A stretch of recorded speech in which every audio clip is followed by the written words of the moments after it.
আল্লাহ তুমি দয়ার সাগর রহমানুর রহিম, তোমার দয়াই পূর্ণ আমার সারা নিশিদিন।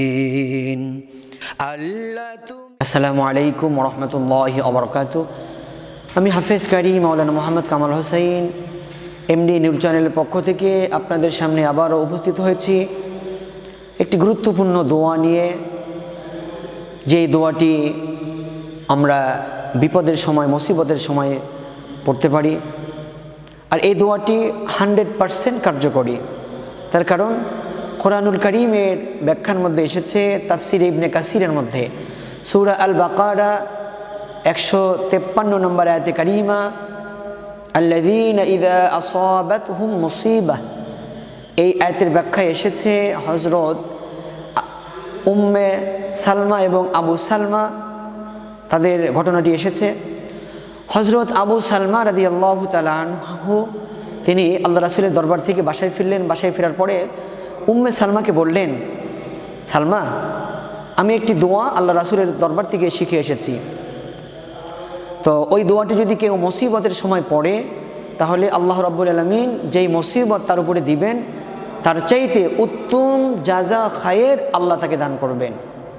তো এরকম হলো। এই কথা বলার পরে উম্মে সালমা রাদিয়াল্লাহু তাআলা আনহার স্বামী আবু সালমা কিছুদিনের মধ্যেই ইন্তেকাল করলেন। উম্মে সালমা রাদিয়াল্লাহু তাআলা আনহা তিনি তার মৃত্যুর সময় এই দোয়াটি পড়লেন। তার সঙ্গে আরেকটি দোয়া পড়লেন, ইন্না লিল্লাহি ওয়া ইন্না ইলাইহি রাজিউন, এই দোয়াটি পড়লেন। এবং আরেকটি দোয়া, আল্লাহুম্মা আজিরনি ফি মুসিবাতি ওয়াখলুফ লি খায়রাম মিনহা, আল্লাহুম্মা আজিরনি ফি মুসিবাতি, আয় আল্লাহ, যেই মুসিবত তুমি আমার উপর দিয়েছো, এই মুসিবত তুমি আমার উপর থেকে হটিয়ে দাও। তো আল্লাহুম্মা আজিরনি ফি মুসিবাতি ওয়াখলুফ লি খায়রাম মিনহা, এর চাইতে উত্তম প্রতিদান তুমি আমাকে দান করো। তো উম্মে সালমা রাদিয়াল্লাহু তাআলা আনহা স্বামীর জন্য ক্রন্দন করছিলেন, দোয়াটি পড়ছিলেন, আর মনে মনে চিন্তা করছিলেন যে উম্মে সালমা তার স্বামীর চাইতে কি ভালো স্বামী পৃথিবীতে পেতে পারে আবু সালমাকে। সুতরাং উম্মে সালমা রাদিয়াল্লাহু তাআলা আনহা কাঁদছিলেন আর এই দোয়াটি পড়ছিলেন, আর এই দিকে লক্ষ্য করছিলেন যে আমার স্বামীর চাইতে ভালো স্বামী আমি আর কি করে পেতে পারি।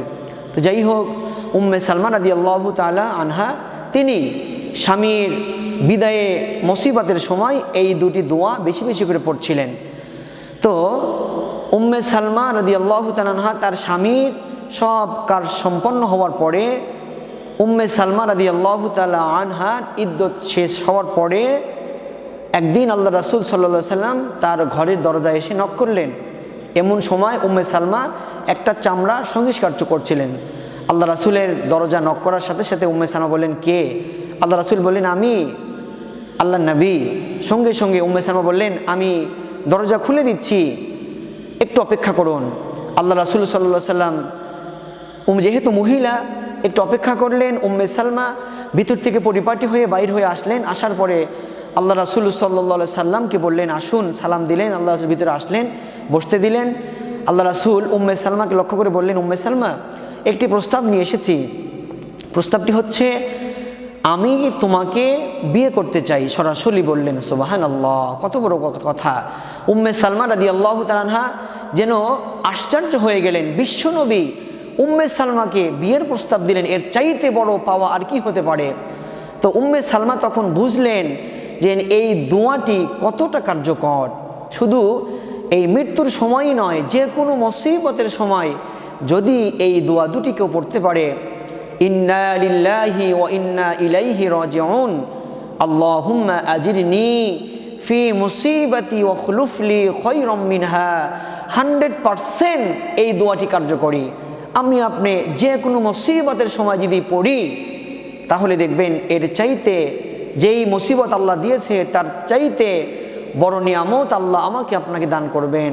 এজন্য আমি দর্শককে, মুসলিম উম্মাকে এই কথাটি বলবো, মুসিবতের সময় অবশ্যই ক্রন্দন হতে পারে, অবশ্যই রাগ হতে পারে, রাগ না করে, ক্রন্দন না করে এই দোয়াগুলো পড়তে থাকেন, দেখবেন জীবনে যে বিপদটি এসেছে তার চাইতে বড় নিয়ামত আল্লাহ আমাকে আপনাকে আবারও দান করবেন।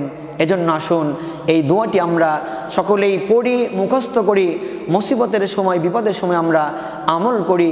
আল্লাহ রাব্বুল আলামিন আমাকে আপনাকে পাহাড় পরিমাণ বিপদ যদি আসে, এর থেকে আল্লাহ আমাকে আপনাকে উত্তম জাযা খায়ের দান করবেন, সেই আশা নিয়ে আমরা সকলে আমলটি যেন করতে পারি। আল্লাহ রাব্বুল আলামিন আমাকে আপনাকে সকলকেই তৌফিক দান করে। আল্লাহুম্মা আমিন। আসসালামু আলাইকুম ওয়া রাহমাতুল্লাহি ওয়া বারাকাতুহু।